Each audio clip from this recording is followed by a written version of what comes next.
Hey guys, I'm Tom from Mr. Poolman. Today we're going to take a brown pool from recent floods in New South Wales back to clear.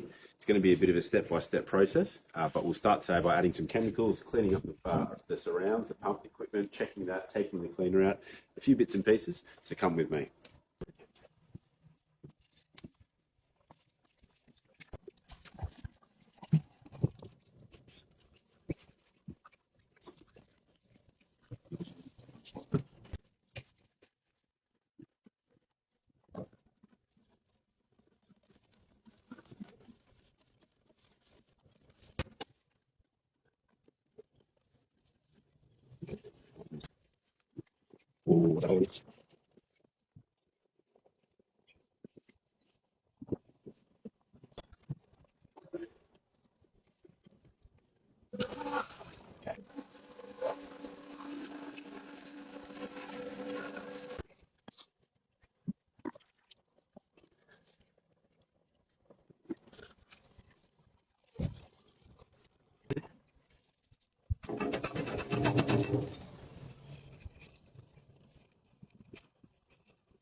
Okay,